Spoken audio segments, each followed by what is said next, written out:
Alright, so kita akan sambung Okay, betul Sutashana, betul. Alright, kita akan sambung balik. Okay, kegiatan ekonomi. Okay, minggu depan ekonomi cikgu dah sebut kan minggu lepas kan. Okay, cikgu akan sambung dekat organisasi sosial. Okay, dekat organisasi sosial. Okay, kita tengok organisasi sosial. Alright, kita tengok paleolitik, mesolitik, neolitik dan juga logam. Alright, kita tengok paleolitik ni hidup dalam kelompok yang kecil. Okay, manusia pada zaman paleolitik ini mereka hidup dalam kumpulan yang kecil. Okay, mereka hidup dalam kumpulan yang kecil dan terdiri daripada gabungan beberapa keluarga. Okay, contoh contoh sekarang ni kamu bayangkan kamu masih kecil and then ada parent kamu. Okay, ada parent kamu. Parent kamu, okay, so sekarang ni kamu berada di satu kawasan hanya family kamu sahaja. Kemudian kamu dah besar. Okay, kamu dah kahwin, adik-beradik kamu pun dah kahwin. Jadi sekarang ni sudah ada mungkin lebih kurang 6 rumah dekat situ. Jadi ada 6 rumah, kemudian dia akan berkahwin lagi. Kemudian akan ramai datang ke situ. Lama kelamaan itu akan kita panggil sebagai kampung. Okay, dia bermula daripada kecil lah. Okay, alright. So untuk Mesolitik sama. Okay, sebab itu kalau dalam buku teks yang lama dulu, okay, buku teks yang KBSM punya, kamu KSSM kan, ni KBSM punya, dia punya Mesolitik ni kita tak belajar tau kalau buku teks lama. Tapi buku teks yang baru ni ada. Buku teks lama tak ada pun Mesolitik ni. Tak ada masuk pun Mesolitik. Okay, sebab Paleolitik dan Mesolitik ni sama je. Okay, sama je. Alright, kita tengok pula Neolitik. Jadi, Jadi masyarakat pada zaman Paleolitik dan juga Mesolitik ini mereka hidup secara nomad. Okay, mereka hidup secara nomad. Nomad tu maksudnya berpindah randah. Okay, daripada satu kawasan dia pergi ke kawasan yang lain. Okay, jadi zaman Neolitik mereka mula hidup menetap. Mereka dah tak berpindah randah lagi. Okay, dulu kita dah bincang kan. Jadi manusia pada zaman ini mereka dah ada banyak sumber. Mereka dah pandai bercucuk tanam, mereka dah pandai menternak binatang. Okay, jadi kawasan ini pada zaman Neolitik ini sudah ada ketua, terdapat ketua. Okay, kemudian okay, jadi pada masa ni kita tengok dah ada ketua. Okay, ketua dah ada dah masa ni. Alright, dan ada kelas atasan dan pemimpin. Okay, ada kelas atasan and then ada kelas bawahan. Okey, kalau kita tengok untuk kelas atasan dan pemimpin ni, okey, dia merupakan golongan pemerintah. Okey, mereka ini yang kita panggil sebagai golongan pemerintah. Okey, and then kalau kita tengok balik, masyarakat pada hari ini sama kita ada golongan pemerintah dan juga kita ada golongan diperintah. So, pada zaman Neolitik inilah terbentuknya kelompok pemerintah dan juga kelompok diperintah. Alright, so ada atasan, lepas tu ada golongan bawahan lah. Okay, sebenarnya macam ni. Kalau kamu dekat, okay, cikgu yakin kamu ada grup kan? Maksud cikgu grup BFF kamu lah. Alright, mana kawan baik kamu. Mungkin kalau dekat sekolah kamu selalu pergi makan sama-sama. Okay, kamu form 1 tak masuk sekolah lagi kan? Ke dah masuk sekolah dah? Dah masuk kan sekolah kan this week? Dah masuk ke sekolah this week? Bulan 4 lah. Bulan 4. Oh ya, bulan 4. Oh, yang tu sekolah rendah. Okay, betul. Okay, so kamu maybe kamu tak ada lagi lah kawan. Tapi dulu masa kamu sekolah rendah, mesti kamu ada kawan baik, betul tak? Kan? Ada satu grup kawan kan, pergi makan sama-sama, keluar sama-sama. Dalam kumpulan kamu mesti akan ada seorang ketua. Walaupun tak adalah kamu ketua, tidak. Bukan macam ketua kelas. Okay, dia bukan macam ketua kelas, tapi mesti akan ada seorang ketua dalam kumpulan kamu. Kalau tak ada ketua, kamu bayangkan nak pergi makan dekat mana pun susah, nak buat apa pun susah. Sebab tak ada orang yang lead. Dia mesti ada seorang yang lead. Biasanya selalu macam tu. Kalau dalam grup kawan-kawan, mesti akan ada seorang yang akan memberikan arahan. Okay, jom kita pergi sana. Okay, jom kita pergi sini. Okay, jom kita tidur. Okay, dia akan bagi arahan. Kemudian, ada and then yang bawah akan ikut. Okay, itu yang kita panggil golongan bawahan lah. Okay, jadi sebenarnya kalau kita tengok balik dalam grup yang kecil je aku bagi tahu tadi, dalam kawan-kawan kita kan, Biasanya yang selalu lead ni dia adalah orang yang suka memberi arahan. So cuba kamu tengok, cikgu nak kamu nilai sini ni, kamu punya group kawan kamu, friendship kamu kan, kamu tengok kawan kamu ni dalam golongan diperintah ke golongan pemerintah? Kamu tengok, kamu ni pemerintah ke diperintah? Dia orang ni kita boleh perasan tau, kita ada dua jenis, pemerintah dan juga diperintah. Kamu kena kenal pasti dulu kamu yang mana. Dalam satu grup yang kecil, kawan-kawan, tak adalah dalam 5 orang lah. Okey. Pemerintah. Okey. Dalam grup kawan-kawan, tak boleh ada dua pemerintah.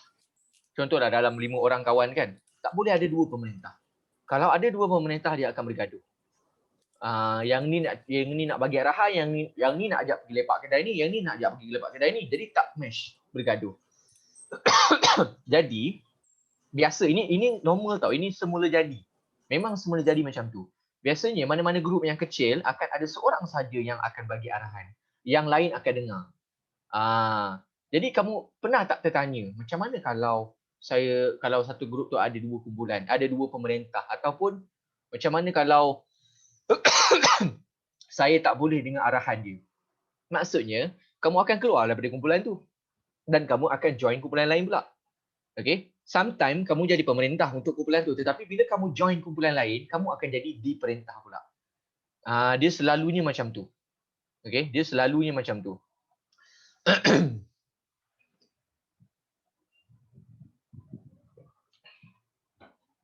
Okay, and then bila ada pemerintah, ada diperintah, maka kehidupan kita akan bertambah baik.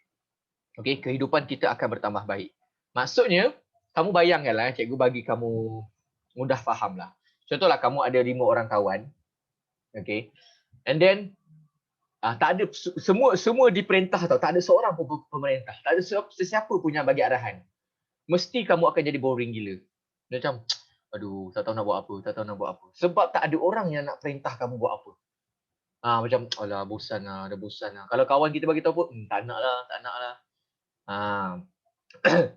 Kadang-kadang orang yang ada sifat pemerintah ataupun sifat pemimpin ni, okay, dia jenis yang tak boleh dengar arahan orang.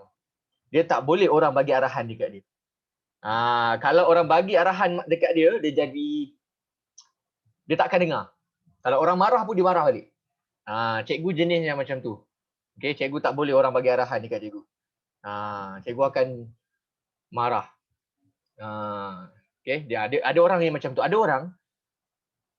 orang dia tak kisah tau. Ada orang dia tak kisah. Kamu suruh dia buat ni, dia akan buat. Orang suruh buat ni, dia buat. Semua dia buat. Buat, okey saya buat. Okey, nampak, okey saya buat. Okey saya buat. Dia tak akan lawan. Dia takkan ingkar pun. Dia tak akan lawan. Dia akan buat je.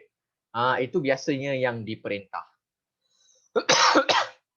Okey. So itulah maksud cikgu, bila kehidupan kita semakin baik apabila ada golongan pemerintah dan juga golongan diperintah. Okey, itu biasa. Okey, kita tengok zaman logam pula. Zaman logam dia lebih tersusun. Okey.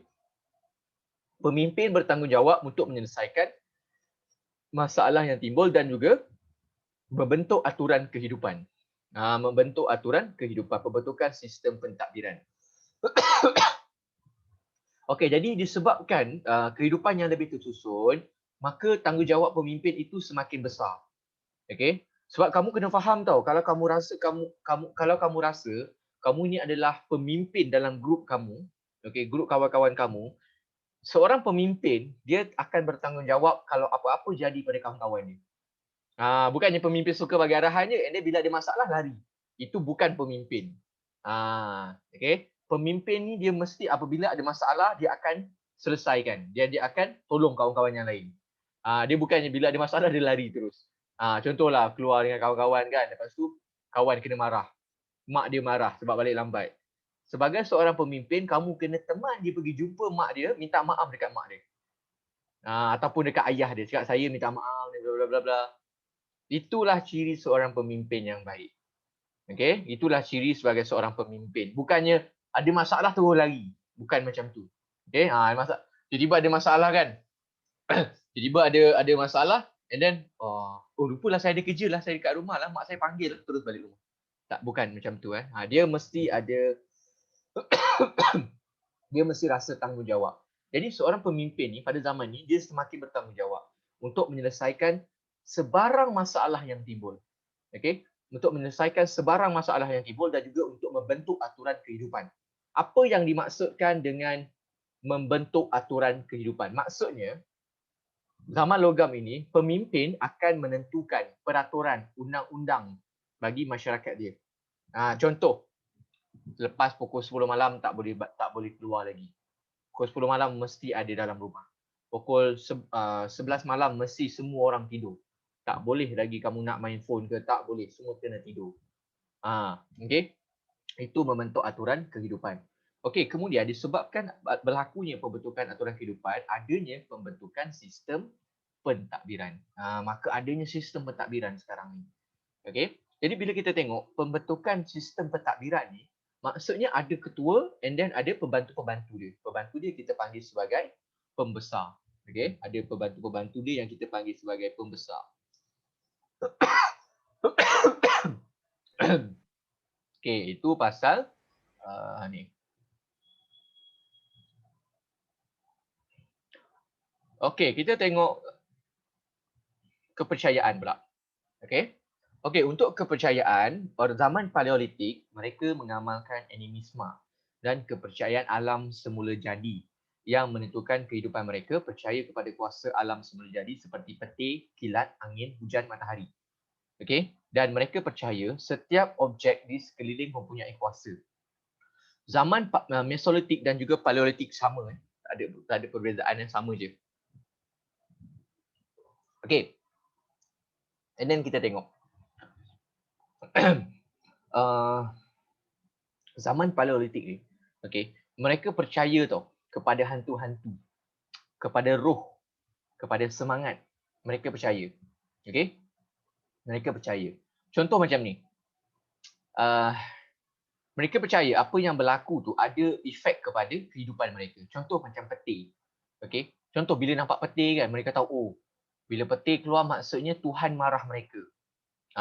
Itu contohlah.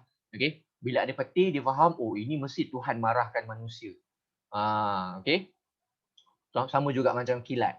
Okey, angin. Bila angin bertiup. Bayangkan, tahu tak orang zaman dulu, mereka percaya tau. Contohlah kalau kamu duduk diam-diam kan.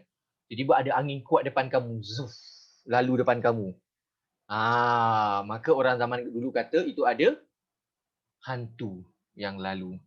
Kalau angin tiba-tiba zuf depan kamu, tiba-tiba kuat. Depan kamu tau, dia bukan angin yang besar tau, angin yang kecil je. Tapi dia lalu depan kamu. Ataupun dia macam zuf. Kalau orang zaman dulu dia percaya bahawa itu mungkin ada hantu yang datang. Okay. And then kalau hujan pula. Okay. Contohlah hujan turun tak berhenti-henti. Okay. Hujan selama selama sebulan tak berhenti sehingga menyebabkan banjir. Okay. Maka dia percaya apa? Dia kata, kalau macam ni dia kata mungkin entah Tuhan menangis. Sampai banjir jadi. Okay. So, itu contohlah cikgu bagi. Okay, itu contoh je. Okay. Okay, and then kita tengok balik. Contoh, itu contoh je cikgu bagi. Okay, contoh je. Ataupun mungkin mereka anggap bahawa Tuhan itu marah ke. Okay. Okay, and then kita tengok. Matahari. Mereka tahu tak, orang zaman dulu, mereka sembah matahari tau. Okay. Orang zaman dulu, mereka sembah matahari. Kalau tak faham maksud sembah tu, okay. Kamu semua ada agama, betul? Kamu mesti kena sembahyang, betul? Tak kisahlah kamu agama Hindu ke, agama Buddha ke, Islam ke, tak kisah agama apa. Semua orang kena sembahyang, betul? Kan ada cara sembahyang kan? Orang zaman dulu, mereka pun ada sembahyang juga. Okay? Bagi apa tu? Bagi mereka percaya tau tentang semua ni. Okay? And then contoh matahari. Mereka sembah matahari tau. Sembah macam mana tu cikgu tak tahulah. Macam mana upacara mereka sembah tu cikgu tak tahu. Okay, cikgu tak pasti macam mana cara dia sembah. Tapi dia sembah matahari. Okay, mungkin dia akan buat tangan macam ni ke. Cikgu tak tahulah. Mungkin lah, cikgu tak tahu. Okay. And then dia bayangkan setiap objek di sekeliling, maksudnya di environment dia, mempunyai kuasa. Dia percaya contoh pokok. Uish, pokok ni mesti ada kuasa yang istimewa. Okay, dia nampak batu besar. Oh, batu besar ni mesti ada kuasa istimewa. Ataupun dia jumpa batu. Okay, imagine ni batu, ni bateri. Okay, imagine ni batu. Let's say lah dia jumpa batu ni. Batu ni let's say lah dia jumpa batu ni berwarna merah. Cantik. Okay. Cantik warna dia merah. Dia jumpa. Kemudian kata, oh batu ni kalau letak dalam air, segala penyakit boleh sembuh. COVID-19 pun boleh sembuh. Contohlah. Itu adalah kepercayaan animisme zaman dahulu. Okay. Contoh jumpa batu ni masuk dalam air, minum, terus elok. Taklah, bukan macam tu. Okay. Jadi kalau kita tengok balik, mereka percaya tau, setiap objek sebenarnya untuk pengetahuan kamu, sampai sekarang orang masih lagi percaya kepada benda-benda ni. Okay. Untuk agama lain, cikgu tak kisah mereka nak percaya. Okay. Yang cikgu paling sedih sekali, orang Islam pun percaya kepada benda-benda macam ni. Okay. Kalau orang bukan Islam, cikgu tak kisahlah, itu kepercayaan kamu sendiri. Tetapi bagi orang Islam, kalau mereka masih lagi percaya kepada benda-benda pelik ni, maknanya ada something wrong lah dengan dia punya Islam dia. Okay, contoh dia macam ni. Macam cikgu cakap batu tadi kan. Okay, contoh macam ni. Dulu, dekat, cikgu lupa lah dekat mana. Ada kes tau, kalau kamu pernah, mungkin lah kalau kamu Google, kamu akan jumpa. Kisah pokok menangis. Pokok tu, 24 hours, air dia akan turun. Dia macam menitis air. Air akan drop. Pernah keluar, dah tak silap cikgu, kes ni dah banyak kali dah terjadi. Pokok tu keluarkan air. Air daripada pokok. Okay, dia turun air. Okay, kemudian, jumpa air tu okey lah. Okay, dia ada orang kampung ni, orang Melayu, orang Islam. Dia kata, air ni kalau minum baik untuk kesihatan. Dia kata dia percaya bahawa air ini ada kuasa. Dia kata air ni kalau minum baik untuk kesihatan. Jadi masa tu berkumpul orang-orang ramai, orang-orang kampung, orang daripada jauh pun datang untuk ambil air tu, untuk simpan. Okay. Ramai-ramai datang dekat pokok tu, tadah, ambil baldi ke apa kan, ambil air tu, lepas tu minum. Bila cikgu dengar, cikgu agak sedih lah sampai kan mereka boleh percaya kepada benda-benda ni. Tetapi bagi cikgu yang menariknya, selepas tu ada saintis buat kajian. Mereka nak kaji air tu datang dari mana. Mereka nak kaji air pokok tu datang dari mana. Kemudian barulah dapat tahu. Sebenarnya itu adalah air kencing binatang. Cikgu tak ingat burung ke apa, cikgu lupa. Cikgu tak ingat air kencing apa. Dia melekat dari dalam pokok, lepas tu tapi dia keluar lah, dia proses dia keluar balik. Cikgu macam, itulah, percaya lagi benda yang pelik-pelik. Pokok mana boleh menangis? And kenapa pula pokok nak menangis? Tak ada sebab pokok tu nak menangis. Dah siap minum tau, ada yang mandi dengan air tu. Cikgu tak ingat air kencing apa, cikgu lupa. Cikgu tak ingat dah. Tapi ada tau orang yang percaya. Dan ada satu lagi kepercayaan mengarut. Okay? Dan ada orang Melayu Islam yang masih lagi percaya kepada benda ni. Macam cikgu cakap tadi, agama lain cikgu tak kisah. Itu kamu punya kepercayaan masing-masing. Tetapi bagi orang Islam, sebab benda tu tak boleh tau. Tapi cikgu pelik kenapa orang masih lagi percaya. Tahu tak orang percaya apa? Dia pergi dekat kubur. Sorry, bukan kubur. Dia pergi dekat tempat yang batu-batu pelik-pelik ni, batu-batu yang besar-besar tu. Okay. And then dia akan macam bukan sembahyang lah. Dia akan sembah batu tu. Kemudian dia akan minta nombor ekor, loteri. Wahai tok nenek, tolonglah bagi saya nombor loteri. Esok nombor apa yang keluar, saya nak beli nombor. Benda tu ada memang sampai sekarang masih ada. Okey, nampak macam? Ya. Macam tu pun ada ke? Ada. Sampai sekarang masih ada. Daripada dulu sampai sekarang masih ada lagi mereka buat. Okey. Nampak batu pelik-pelik kan? Dia minta dengan batu. Tolonglah batu bagi saya nombor. Saya nak menang loteri. Okey, itu tahan lagi tau. Itu okey lagi. Bagi cikgu itu memang kelakar tapi okey lagi. Yang paling kelakar, tahu tak mereka buat apa? Yang ni Itu pun ada juga Iman. Tapi sekarang orang tak amal lah sebab Yahya Pin pun dah mati dah. Okey, ada satu lagi. Dekat dekat kubur. Okey, biasanya kubur orang Cina. Dan saya tahu cikgu orang Cina yang selalu buat.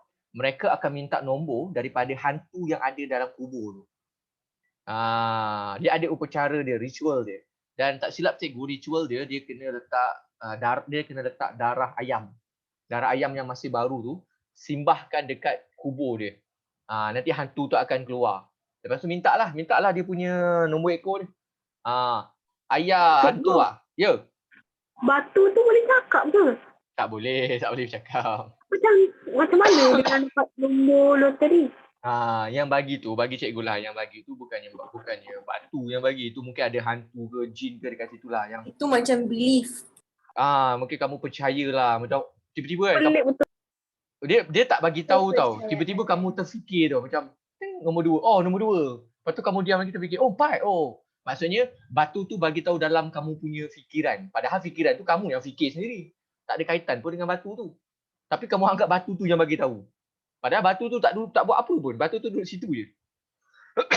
And then, cikgu cakap tadi mereka minta nombor ekor ataupun loteri pada pokok-pokok, pada batu, pada kubur, kubur yang biasalah mereka jumpa. Mereka pergi kubur, mereka minta nombor ekor. Tu biasa. Itu yang cikgu sampai sekarang cikgu masih tak faham. Kenapa sampai sekarang ada lagi orang yang macam tu. Cikgu tak tahu kenapa, macam mana mereka masih lagi boleh percaya kepada benda-benda tu. Banyak bukan itu saja tau. Ada satu lagi yang selalu terjadi dulu. Cincin. Mereka percaya kalau pakai cincin tu kamu akan jadi kebal. Kamu akan jadi kebal. Bermaksud kamu kalau kamu kena tumbuk. Cikgu itu berada di seluruh dunia. Kan ramai percaya kan. Kalau apa maksud yang tu cikgu kebal tu? Kebal tu maksud dia kamu jadi kuat dan kamu takkan disakiti. Macam Aladin bukan Aladin lah. Contoh kalau ada orang tumbuk kamu kan. Kamu tak sakit pun. Tumbuk je pop, tak ada rasa apa pun. Orang tikam kamu pun, contoh orang ambil pisau kan. Tikam pun tak masuk tau. Tak tembus kamu punya perut pisau tu. Itu contoh dia lah. Itu macam cerita Aladin. Bodoh. Itu kepercayaan orang dulu lah. Bukan orang dulu, orang sekarang pun sama juga. Ramai lagi yang percaya kepada benda-benda ni. Superman pakai banyak cincin. Betul lah, Superman pakai banyak cincin lah tu. Jadi itu contoh lah. Contoh yang mereka buat. Orang-orang zaman dulu macam tu lah mereka percaya. Bukan orang dulu, orang sekarang pun percaya lagi benda-benda ni. Benda-benda yang kalau dalam Islam, kita panggil istilah dia jelah khurafat. Istilah dia. Khurafat tu maksudnya benda-benda yang mengarut. Sebab yalah, buat apa kamu nak minta dengan batu? Baik kamu doa je. Bukan khurafat. Khurafat. Sekejap cikgu eja. Tu Sultan dah betul-betul. Khurafat. Betul. Ada cerita tau, kamu tengok movie dia. Tengok movie dia. Ada movie khurafat. Cerita hantu. Seram kan cerita tu. Cikgu dah tengok cerita dululah, memang seram. Alright, kita sambung balik. So Mesolithic dan juga Neolithic sama. Kita tengok Neolithic pula. Neolithic melakukan ritual untuk mewujudkan perdamaian dengan kuasa alam. Amalan penyembahan, kepercayaan, kehidupan selepas mati, mayat diuruskan dan dibumikan dengan sempurna. Tahu tak pada zaman ni mereka akan buat apa sahaja untuk memastikan mereka hidup dengan selamat. Cikgu pernah terbaca tau satu surat khabar ni. Cikgu pernah terbaca satu surat khabar. Satu artikel berkaitan dengan kepercayaan orang Islam, kepercayaan orang Melayu dulu sebelum Islam datang. Dekat satu kampung di Kelantan. Cikgu tak ingat kampung apa, cikgu lupa. Dia macam ni. Mereka ingin membuka pertempatan baru tau. Mereka ingin membuka kampung baru masa tu dekat Kelantan. Masa tu sebelum Islam datang. Kemudian Tak silap cikgu dah lupa dah. Lama dah cikgu baca artikel tu, cikgu dah tak ingat dah. Lebih kurang. Dia masa mereka tinggal dekat situ, tak silap cikgu banyak masalah yang terjadi. Ada yang kena makan dengan harimau lah, ada yang mati, hilang lah, macam-macam. Ada yang kena penyakit lah, macam-macam. Jadi mereka fikir bahawa penjaga tempat tu ataupun kuasa yang menjaga tempat tu marah sebab mereka tinggal dekat situ. Kemudian ketua kampung dekat situ telah membuat perjanjian dengan jin ataupun dengan hantu penjaga dekat situ. Okey, so apa perjanjian dia?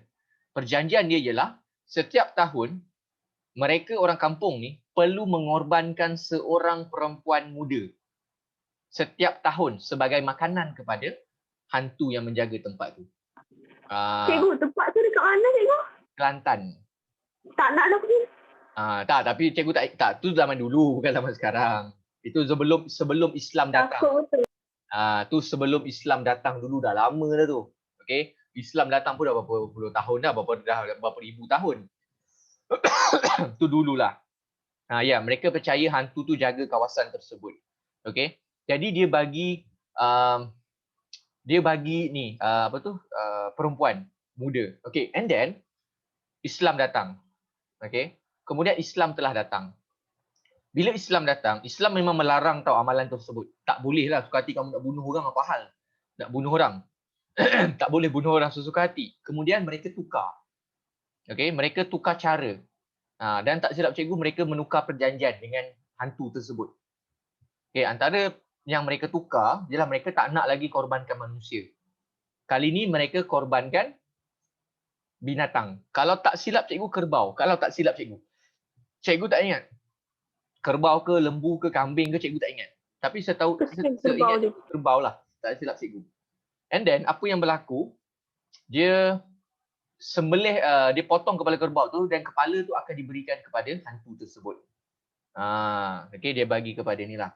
And then, tak lama selepas tu, setahu cikgu lah, apabila, yelah, sebab awal-awal dulu memanglah orang Melayu ni, mereka punya kefahaman tentang Islam tak betul-betul faham lagi. And then semakin lama mereka faham bahawa benda tu tak boleh, and then teruslah tak diamalkan sampailah sekarang. Dah tak ada lagi benda tu. Okay, dah tak buat lah. Tu dululah. Okay. Zaman dulu itu perkara biasa. Untuk korban manusia adalah perkara biasa zaman dulu. Okay, tak pelik pun. Bagi cikgu tak pelik pun untuk korbankan manusia. Sebab kalau kita tengok korban manusia ni bukan sahaja di Malaysia tau. Di seluruh dunia ada korban manusia. Kamu pergilah dekat negara mana, kalau kamu tengok cerita Lion King tak silap cikgu. Cerita apa lagi? Cerita kartun-kartun tu kan banyak yang buat pengorbanan. Cerita Madagascar. Cikgu suka cerita Madagascar tu yang I like the movie tu. Yang dia pergi dekat ni tu, dekat gunung berapi. Yang dia nak pergi buang siapa tu? Dia nak buang jerafah Cikgu tak ingat yang dia nak bunuh siapa tu. Cikgu tak ingat dia nak bunuh siapa masa tu. Bukan, zebra. Zebra kan. Zebra tu. Siapa nama dia? Cikgu tak ingat dah. Yang kena jadi korban tu. Okay. So kalau kamu tengok dalam cerita tersebut, nampak tak upacara korban ni? Bermaksud upacara korban ni bukan dekat Malaysia je tau. Bukan kat Asia je. Seluruh dunia ada upacara korban. Okay. Jadi macam cikgu cakap tadi, apa yang kita nak kaitkan dengan ni? Macam cikgu cerita satu kes tadi tu, mereka buat perjanjian tu, buat ritual tadi untuk pastikan bahawa hantu penjaga dekat situ tak marah dan supaya hidup dengan aman lah. Jadi samalah dengan apa yang kita baca kat sini untuk mewujudkan perdamaian dengan kuasa alam. Okay. And then amalan penyembahan. Amalan penyembahan ni cikgu tak tahu macam mana mereka menyembah. Okay. Cikgu tak pasti. Cikgu. Ya. Yang tadi artikel tu kan, kenapa diorang buat perjanjian dengan jin ke apa tu, kenapa? Okey, sebab masa tu banyak masalah yang berlaku dekat tempat tersebut. Ada yang mati, ada yang kena makan dengan binatang, ada yang sakit, ada yang hilang, macam-macam. Okey. Jadi sebab itulah dia nak mewujudkan perdamaian dengan kuasa alam. Okey. Okey, ini kita tengok amalan penyembahan. Macam cikgu cakap tadi, cikgu tak pasti macam mana mereka sembah. Okey. Okey, next. Kepercayaan kehidupan selepas mati. Alright, disebabkan kepercayaan kehidupan selepas mati ni, mayat-mayat diuruskan dan kebumikan dengan sempurna. Dan kalau kamu pernah tengok dalam banyak filem-filem, kalau orang barat lah kalau kita tengok dekat Eropah, ni zaman-zaman dulu tau, bukan zaman sekarang punya. Maksud cikgu, kamu cari movie yang cerita pasal zaman dulu, bukan cerita pasal zaman sekarang. Okay? Biasanya kalau orang mati, mereka tak akan tanam dalam tanah tau. Okay? Ada yang bakar. Kita tahu cikgu, biasanya mereka akan letak mayat tu dekat atas tanah, and then dia akan letakkan batu-batu kecil untuk tutup mayat tersebut. Dan dia akan letak macam kubur lah. Itu maknanya itu adalah kubur. Okay? Itu ialah untuk ni, okay? Dia akan letak dekat situ. Dinding tu belum lagi lah sebab zaman dulu simen tu mereka tak buat lagi. Okay? Jadi itulah mereka akan letak kat situ. Kalau kita tengok pula bagi agama Hindu pula, masyarakat Hindu, biasanya kamu akan bakar, betul kan? Akan bakar jenazah kan, akan bakar mayat kan. Kalau lepas mati akan dibakar. Kalau orang Cina pun sama juga, tak silap cikgu, dibakar juga kan. Cikgu, ada orang yang apa tu tanam. Ada yang tanam kan? Cikgu tahu. Macam Buddha pun cikgu tahu. Ada yang tanam, ada yang bakar. Dua-dua pun ada. Okey, jadi macam Islam tak ada bakar. Islam tanam je terus. Okey, terus tanam. Okey. And then kalau kita tengok, okey, kalau kita tengok kehidupan setelah mati, okey, cikgu nak tanya kamu lah. Cikgu nak tanya yang beragama Hindu dulu. Dalam agama Hindu, kamu percaya tak kehidupan selepas mati? Maksudnya lepas mati kamu akan ada Percaya. kehidupan lain. Percaya.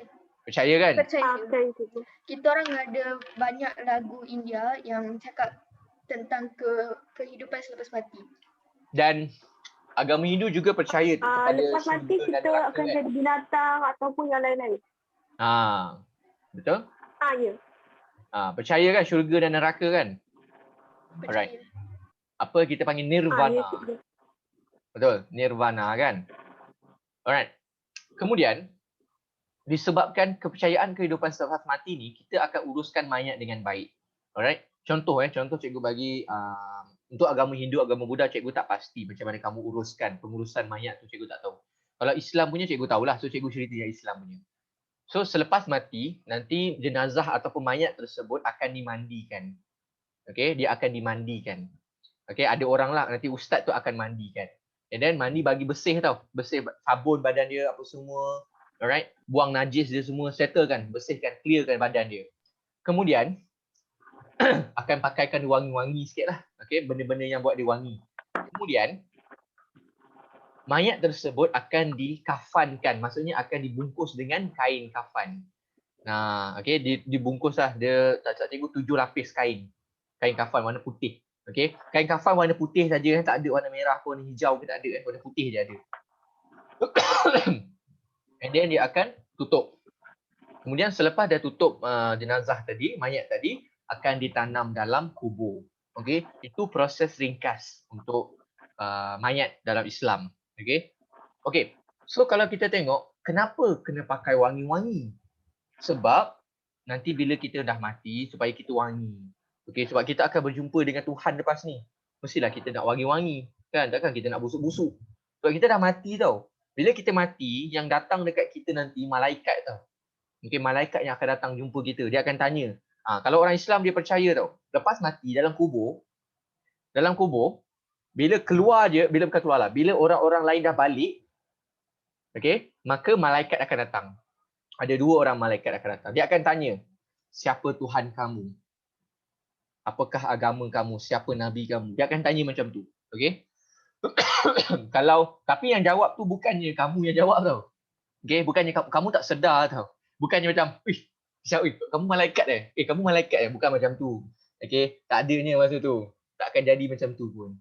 Kalau orang yang baik, banyak amalan yang baik dekat dunia, maka kubur dia akan jadi taman yang luas. Tapi bagi orang yang jahat, kubur dia sempit sangat. Gelap, gelita.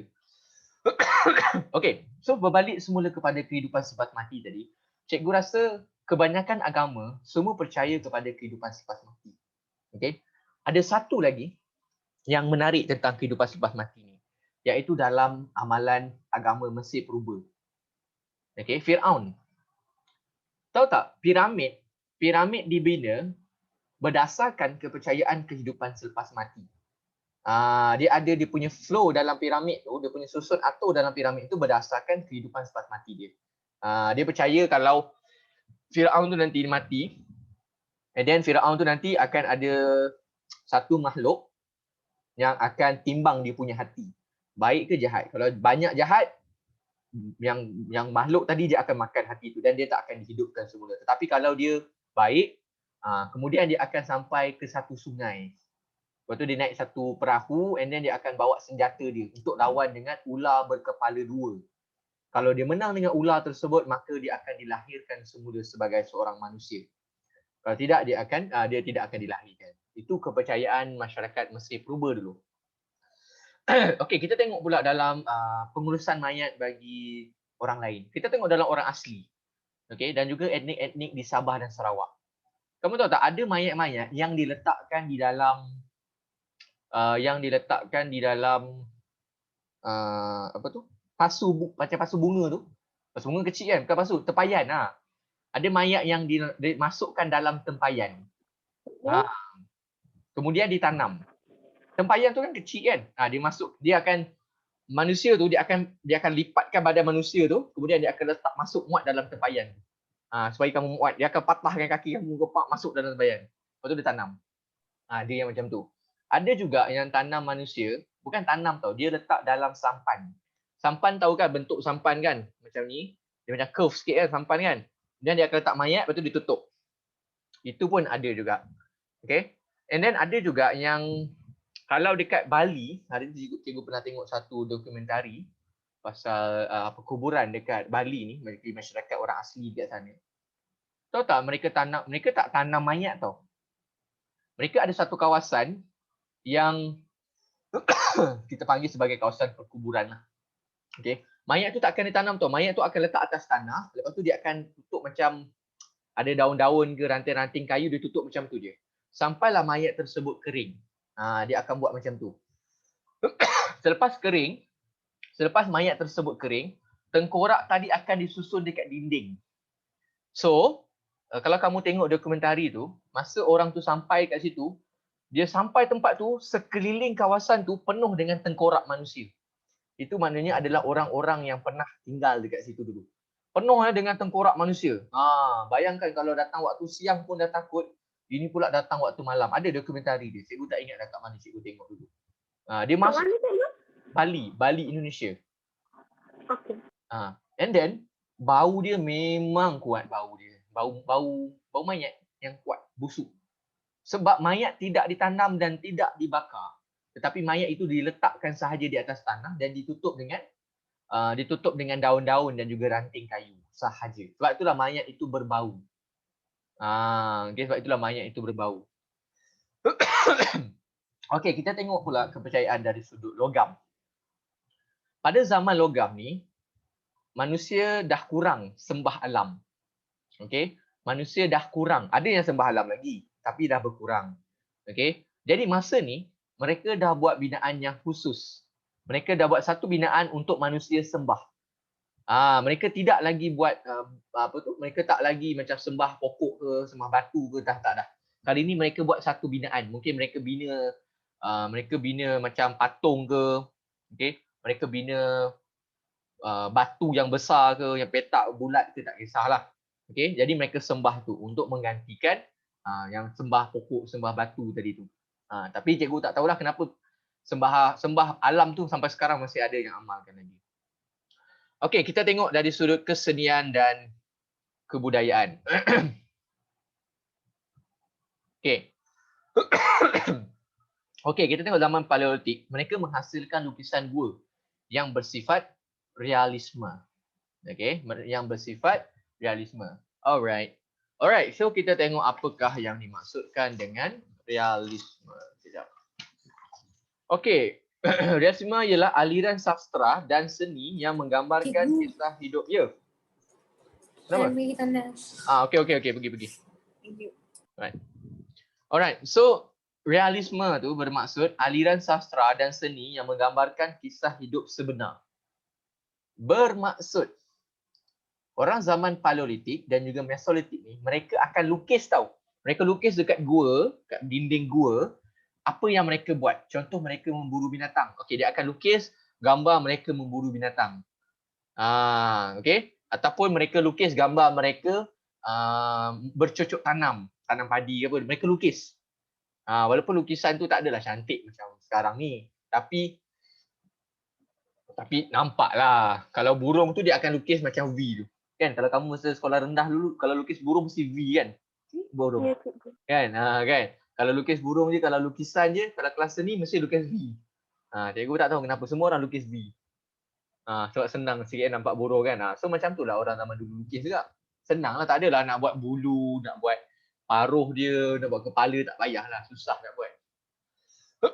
Sebab orang zaman dulu mereka melukis bukannya pakai pensel macam kita, bukannya pakai apa tu, pen macam kita. Guna batu. Mereka guna batu, jadi susah lah kalau nak buat. Kalau mereka nak buat macam tu, tak boleh lah.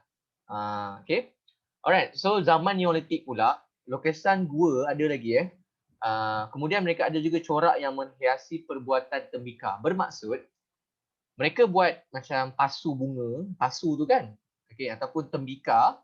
Kalau orang India biasa guna tembikar untuk hari Ponggal kan, Ponggal ke Ponggel, untuk hari Ponggel kan, yang kamu kena masak dalam tembikar tu, betul tak? Kan, kena masak dalam tembikar tu kan. Ya, cikgu. So zaman awal-awal dulu mereka buat tembikar tapi tak ada corak apa-apa pun. Maknanya plain je, kosong je. Tetapi zaman Neolitik sudah ada corak. Okey, sudah ada corak. Jadi mereka menggunakan pola geometri. Okey, menggunakan pola geometri. Jadi geometri ni apa pula? Okey, geometri ni bermaksud corak yang berasaskan garis-garis yang menghiasi objek tertentu. Okey. Kemudian kita tengok mereka juga menggunakan yang kita panggil sebagai simbolism. Simbolism ialah lambang yang menggambarkan sesuatu perkara atau tertentu atau erti tertentu. Itu dia menggunakan simbol. Okey, menggunakan simbolism. Okey. Okey, kita tengok pula zaman logam. Zaman logam mereka lebih mementingkan nilai estetika. Nilai estetika, okey, cikgu typo ni tahu. Estetika, bukan estetika. Estetika. Estetika ni maksud dia ialah kecantikan atau keindahan yang dikaitkan dengan bidang seni. Maksudnya pada zaman logam ni, mereka lebih suka untuk buat yang lebih cantik. Mereka nak buat contoh tembikar tu kan, mereka nak buat tembikar yang paling cantik ni. Okay. Alright, kita tengok pula yang next punya.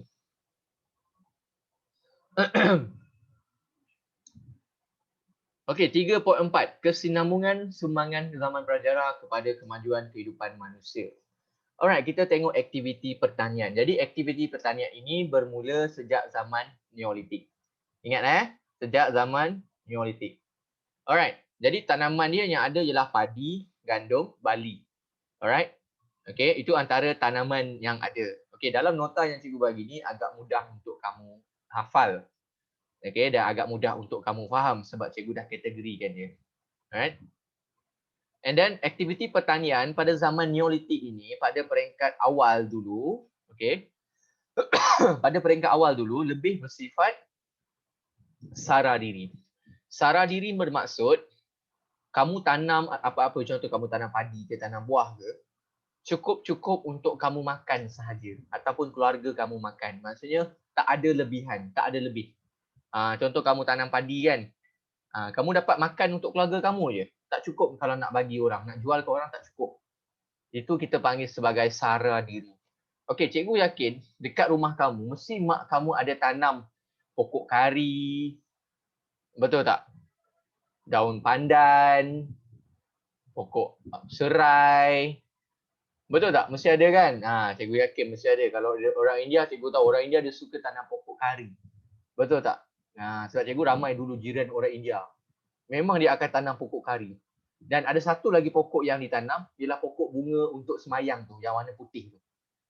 Pun ada juga yang mereka tanam. Sebab dulu dekat rumah cikgu, ramai jiran-jiran cikgu yang orang India. So, nampaklah. Mereka suka tanam pokok kari. And then pokok yang ada bunga putih tu, guna untuk semayang tu. Pun ada juga. Okay. Jadi kalau kita tengok, orang zaman dulu, Okey, macam kita sekarang pun sama juga, betul tak? Kita tanam kadang-kadang pokok lada pun ada tanam kan, pokok cili kan. Tak banyak pun hasil dia, tetapi cukup untuk kita makan. Tak payah nak pergi beli. Right? So orang zaman dulu pun pada peringkat awal macam tu juga, mereka tanam sikit je untuk mereka hidup je. Untuk mereka makan je, bukan untuk jual. Kemudian semakin lama semakin berkembang manusia, mereka sudah mula melakukan penanaman komersial. Penanaman komersial ni bermaksud penanaman yang dijalankan secara besar-besaran. Okey, mungkin sebelum ni tanam contohlah cakap contohlah tanam pokok kari. Before this, contohlah satu pasu je. Okay, tanam satu pasu je. Tapi sekarang ni kita dah fikir untuk okay, nota ni kamu dah dapat kan? Print je lah. Okay, kalau dah dapat print je lah nota ni. Tak perlu salin lah. Cikgu dah bagi nota ni kan? Alright. Contoh pokok kari tadi ya. Contohlah, sebelum ni, satu pokok kari sudah cukup untuk kamu satu keluarga. Okay, tak perlu lagi nak pergi beli daun kari. And then, tiba-tiba ayah kamu fikir, wah, sini ya, kawasan ni tak ramai orang yang ada pokok kari. Kalau orang nak pokok kari, mesti dia cari kita. Apa kata kita jual daun kari? So sekarang ni, dia tanam pokok kari lagi banyak. Mungkin sebelum ni satu pokok kari je. Sekarang dia tanam 5 pokok kari. Ada bayangkan ada 5 pokok kari tau. Banyak tu. Jadi dia dah boleh jual. Boleh buat duit. Okay, itulah yang kita panggil sebagai commercial. Commercial tu maksudnya hasil yang dapat tu banyak, kemudian untuk dijual. Okay, untuk dijual. Okay, yang ni cikgu typo, bukan bentuk lading dah, bentuk ladang. Okay, bentuk ladang dan penggunaan teknologi moden. Daripada zaman tersebut, zaman neolitik, bukan neolitik lah, zaman logam, zaman kehadapan lagi, mereka tanam secara ladang. Sebelum ni mereka tanam sikit-sikit je, belakang rumah, tepi rumah, depan rumah. Tapi sekarang ni mereka dah tak main dekat belakang rumah ke tak. Mereka buat satu tanah yang luas, ladang, untuk mereka tanam. Okey, dan juga penggunaan teknologi moden. Okey, bila kita sebut teknologi moden ni bukanlah bermaksud macam komputer ke apa, bukanlah. Okey, maksud teknologi moden tu ialah alatan-alatan yang digunakan macam cangkul, okey, apa lagi? Antara yang cangkul lah, dan ada lagi beberapa barang yang lain. Okey, kita tengok pula untuk aktiviti memburu binatang. Alright. Ada tak dekat sini, cikgu nak tanya kamu, ada tak yang pernah memburu binatang? Ada tak? Tak pernah. Tak pernah. Tak cikgu. Tak pernah? Ada tak yang pernah tangkap ayam? Tak pernah. Tak. Tak pernah juga? Pernah cikgu. Nah. Nenek saya. Nenek saya ada ayam. Oh, nenek ada ayam, tangkap ayam. Semut tu bukanlah semut. Semut Saya kamu nak tak. baca tangkap tapi ayam tu lari. Ayam lari. Biasalah tu, ayam mesti lari. Okey, kalau semut tak payah nak buru lah. Semut tu kamu bunuh, dia tu dah mati dah. Alright. Macam ni. Buru binatang ni daripada dulu lagi tau. Okey. Dia ialah aktiviti yang tertua. Manusia zaman dulu sampai sekarang masih buat lagi. Cuma zaman sekarang nak memburu binatang kena pakai senapang atau pistol. Okey. Tak boleh main tak boleh lah takkan nak buru binatang pakai anak panah. Orang zaman sekarang pun dah tak pandai dah pakai anak panah, arrow. Kan? Takkan nak pakai tombak pula, nak pakai pedang. Susah. Okey. Jadi pada zaman prasejarah dulu, mereka menggunakan peralatan batu. Okey. Peralatan batu, tulang, kayu, gangsa dan besi. And then adalah mereka guna panah, tombak dan juga sumpit. Okey. Dalam zaman moden ni, tahu tak zaman moden sekarang ni memburu binatang tu dah jadi macam hobi. Ada sekarang ni mereka jadi hobi tau. Mereka masuk hutan, bawa senapang, mereka pergi memburu binatang. Seronok dia jadi hobi. Ada yang kalau dekat kampung cikgu, ayah saudara cikgu dia tembak tupai. Tembak tupai, tupai kan banyak kat kampung kan, ada tembak tupai. Kat kampung cikgu banyak tupai. So dia tembak, tembak tupai, mati tupai. Tak kisahlah sebab tupai tu banyak merosakkan pokok-pokok kat situ. So dia tembaklah tupai tu. Ada ayah saudara cikgu dia ada senapang. Okey, dia ada senapang. Bukan pistol, senapang. Senapang betul boleh tembak orang. Dia memang ada lesen lah. License ke cikgu? Ada license? Ada. Dan dia memang ada lesen lah. Sekarang ni untuk kamu ada pistol atau senapang, kamu kena ada lesen. Okey. Dan lesen ni dikeluarkan oleh Jabatan Perkhidmatan. Okey. Dikeluarkan oleh Jabatan Perkhidmatan. Alright, and then kita tengok balik. Kalau memburu ni, okey. Cikgu tak pernah pergi memburu. Okey, sebab cikgu tak ada senapang. Cikgu hanya ada batu je. Okey. Tapi cikgu pernah tengok satu movie, bukan satu movie. Satu video ni. Bukan dekat Malaysia lah. Cikgu tak ingat lah dekat mana. Lestik lah. Lestik cikgu pernah guna. Betul. Sultan Syana. Betul. Dulu masa cikgu kecil dulu, cikgu guna lastik tau. Okey. Cikgu guna lastik, kita pergi lastik burung. Itu memburu binatang jugalah. Okey. Cikgu guna lastik pergi lastik burung. Kadang-kadang kena, kadang-kadang tak kena. Itu biasalah. Okey. Zaman kecil-kecil dulu biasalah tembak tupai ke, itu perkara biasa masa zaman kecil-kecil dulu. Dulu kat kampung kan memang macam tu lah. Alright. And then lestik monyet kalau monyet tu jahat, boleh lah lestik dia kalau dia jahat. Monyet ni banyak kan, monyet ni bukannya baik semua Kejap azan. Sekejap 2 minit rehat.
Alright.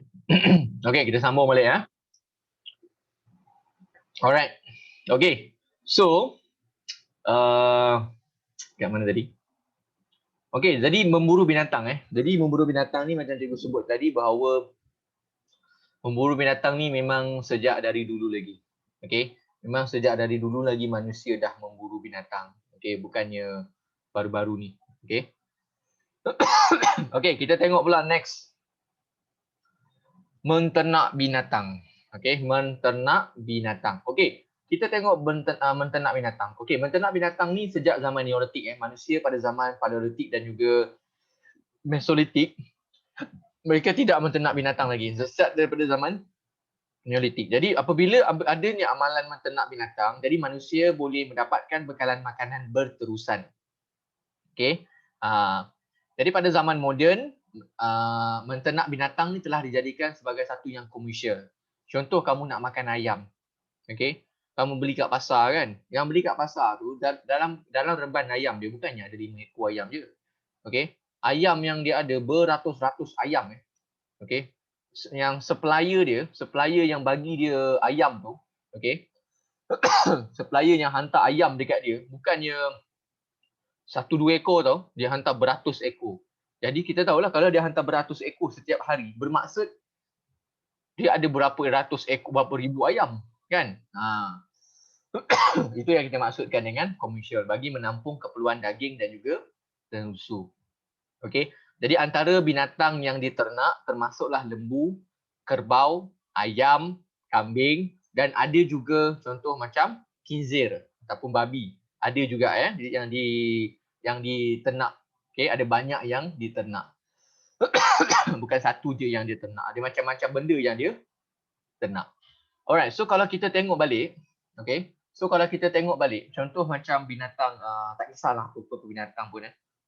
Sekarang ni, ada banyak sekarang ni. Biasalah, binatang memang menjadi makanan untuk manusia. Okay. Kalau kita tak makan binatang, kita nak makan apa? Takkan nak makan sayur je. Tak cukup, kurus kering lah semuanya. Kalau kita makan sayur je. Okay, termasuklah ikan ke apa ke, tak salah apa semua. Memang Tuhan dah cipta dah binatang tu untuk kita makan.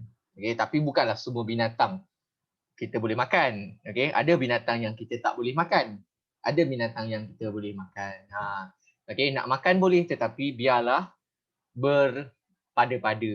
Okay, berpada-pada tu biarlah dalam keadaan yang sederhana. Janganlah makan semua benda nak makan. Ular pun nak makan. Itu dah pelik lah. Ular pun nak makan. Buat apa nak makan ular? Banyak lagi binatang lain nak makan. Makan je lah ayam ke, kambing ke. Macam-macam benda boleh makan. Kenapa perlu makan ular? Ada juga yang makan pelik-pelik lah. Makan singa, makan harimau, macam-macam. Benda yang eksotik-eksotik. Okay. Ada yang makan tenggiling pun ada. Ada yang makan apa lagi? Katak. Kalau dekat Vietnam banyak. Dekat Vietnam mereka makan katak tau. Mereka makan lipas, lipan, semua ada. Kalau pergi dekat pasar dia, kalau pergi kat pasar dekat Vietnam tu, cikgu pernah tengok video. Mereka jual goreng-goreng tau. Lipan goreng. Lipan tau, lipan tu dia buat goreng je. Lepas tu dicocok kat gigi. Macam kita makan nugget tu yang kamu beli kat kantin yang cocok nugget tu kan. Mereka buat macam tu lah. Okay, lipan tu mereka cocok-cocok je, dan mereka buat goreng. And then ada juga macam kalajengking. Okay, scorpion tu mereka cocok-cocok, mereka goreng. Lepas tu mereka letak atas tu. Scorpion bukan tak ada bisa.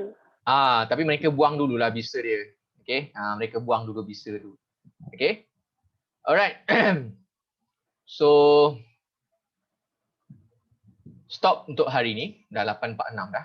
Alright, kita akan sambung lagi pada minggu hadapan. Okay, sama-sama. Bye-bye. Terima kasih, cikgu. Terima kasih. Sama, bye-bye. Bye, cikgu. Bye. Bye. Lelek, yang zaman tak?